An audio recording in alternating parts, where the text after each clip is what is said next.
The same God that has been speaking to them. Can we please remind them that the coronavirus is real?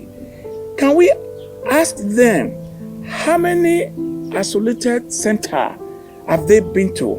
Either to mentor them, either to encourage them, either to perhaps contribute to ventilators that will help them to breathe well with all the tithes and offering they've been taking.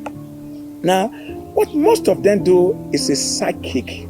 They psych into the women's mind because women are very gullible. When they arrest your mother arrests you. When they arrest your wife arrests you. Men would have been a little bit resistant to them. I'm not saying some men doesn't fall to their prayer. I tell you something. Pastor that owned Emmanuel's Church made a prediction that on so and so day in the month of March, the coronavirus or the COVID-19 will be over. Month 27, it will be over.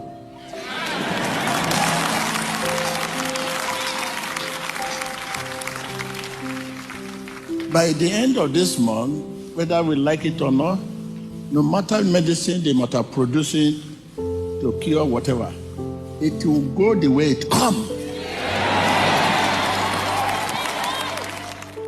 And now we are in April. We passed Easter. The president did not come. Pastor Umbaka, the one from the East, who always predicts the election and the outcome of judgment in court, did not predict when coronavirus will go. Pastor Oyakhilome said the coronavirus and the G5 are synonymous, which was very confusing. Pastors Oyedipo, the one that own Winners, when you know that there should not be a gather more than 20, he opened his church. Pastor Adeboye, who have 3,000 or over in church, which of course Okoji had mentioned to him before, that your churches are business centers. God is a good God. God have come to expose all of them. If they were really man of God and they were seeing miracles or wonders, what have stopped them now to cast this coronavirus to the deepest seal or to the deepest hell so that everybody will be comfortable? What has stopped them from using the tithes and offering to help and uplift the people of their congregation in a time of need? What have stopped them in selling some of their airfleets, aeroplanes? What have stopped them in reaching out directly to the people who have been paying the tithes, who have been sowing the seeds? Let me not tell you there's no God. There is God, and I know the God I serve.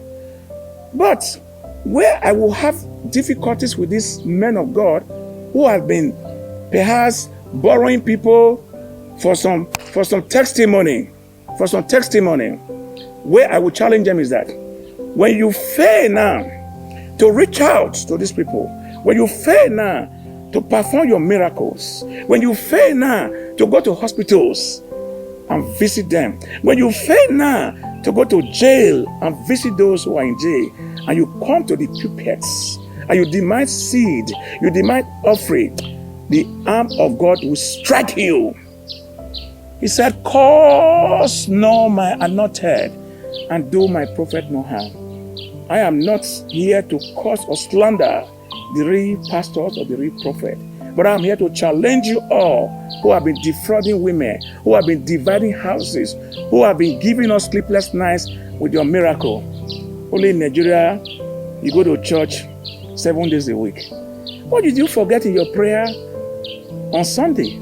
That you are going back on Monday, you are going back on Tuesday, you are going to vigil on Wednesday. Can you see how God has used this coronavirus to expose all of them? It to amaze the viewer that in the Western world, before the coronavirus, they were closing churches, turning it into factories. But in Nigeria, we were closing factories. What an irony. Putting it into churches. It was in Nigeria a medical doctor who would have been doing research for us, who would have helped us now at the time of the time we need him most.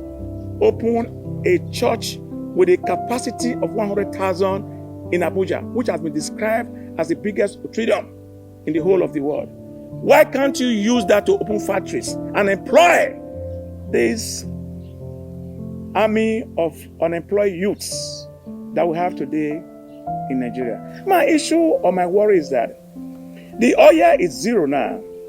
Nobody's buying your oil again. How would Nigeria curtail? How would Nigeria handle the whole pricing that's about to come? That's my fear.